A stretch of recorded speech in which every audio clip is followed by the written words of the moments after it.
जब मैं राजा बनूंगा तुम होगे मेरे सेनापति। Baahubali is back. ফাইনালি প্রভাসের ওজি অ্যাক্টিংও তার সাথে ব্যাক করলো। ঠিকই শুনছো, বাহুবলীর দুটো পার্ট নিশ্চয়ই তোমাদের সবার দেখা। সেই দুটো পার্টকেই মার্চ করে একটা মুভি বানানো হয়েছে, যেটাকে রিলিজ মুভি হিসেবে তোমরা দেখতে পারো আরামসে বসে থিয়েটারে। যে মুভিটার নাম দেওয়া হয়েছে বাহুবলী দ্য এপিক। অবশ্যই এখানে হিন্দি ডাব অ্যাভেলেবেল আছে, সো কোনো রকম টেনশন ছাড়া হিন্দি ডাবটাই দেখে নিতে পারো। মুভিটার রান টাইম 3 ঘন্টা 45 মিনিট হলেও 4 ঘন্টা হাতে নিয়ে তোমাদের সিনেমাটা দেখতে যেতে হবে হলে, কারণ তার মধ্যে ইন্টারভেল আছে, অ্যাড আছে, তো সবকিছু মিলিয়ে 4 ঘন্টা প্লাস তো হয়েই যাচ্ছে। চলো কেমন লাগলো জেনে নিই। সানি টকের সঙ্গে সিনেমার জগতে হারিয়ে যাও আর ছোট্ট করে সবকিছু জেনে নাও।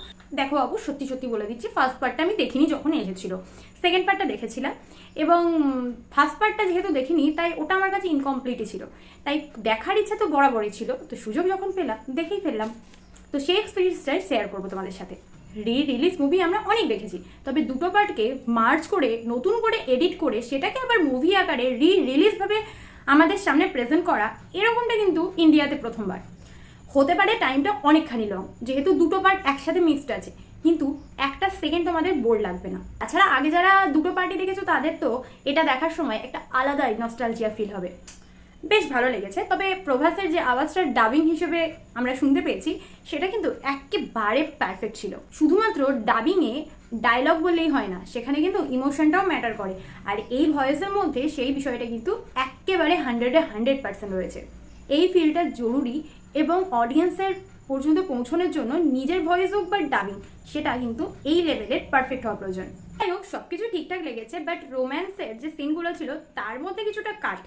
আবার দেবসেনার সঙ্গে যখন জঙ্গলের লড়াইয়ের সিনটা চলছিল সেই সময়ও বেশ কিছু দৃশ্য কাট করা হয়েছে। এরকম স্মার্টলি বহু দৃশ্যই কিন্তু কাট করা হয়েছে, যেগুলো তোমরা খুব একটা বুঝতে পারবে না। যেহেতু তোমরা দুটো পার্ট আলাদা আলাদাভাবে দেখেছো, তাই যখন নতুন করে এডিট করা হয়েছে এবং মার্চ করা হয়েছে দুটোকে, তাই তোমাদের কাছেও এটা বেশ দেখার সময় নতুন নতুন ফিল হবে। তবে কোথাও গিয়ে 10 বছরের পুরনো মুভি এটা মনে হচ্ছে না। খুঁত তো আছে, কিন্তু বানিয়েছেই এমনভাবে, প্রেজেন্টেশনে দিয়েছে এমনভাবে, সেই খুঁত অটোমেটিক চাপা পড়ে যাবে। তো যুদ্ধ, family, emotion, romance, acting, presentation সব কিছুই বেশ ভালো লাগলো। আর প্রথম পার্টটা না দেখার দুঃখটাও রইলো না। আবারও নতুন করে Baahubali eternal war part 1 part 2 আসতে চলেছে, যেটা একটা অ্যানিমেটেড মুভি হিসেবেই আমাদের সামনে আসছে, এবং তার টিজারটা সম্বন্ধে সেখানে কিছু দেখানো হয়নি সেভাবে। খুব তাড়াতাড়ি আশা করি আপডেটটা পেয়ে যাবো। তো তোমরা যারা ইতিমধ্যেই দেখে নিয়েছো, তোমাদের কেমন লেগেছে জানাতে ভুলো না। সানি টকের সঙ্গে সিনেমার বকবক হয়েছে শেষ। আবার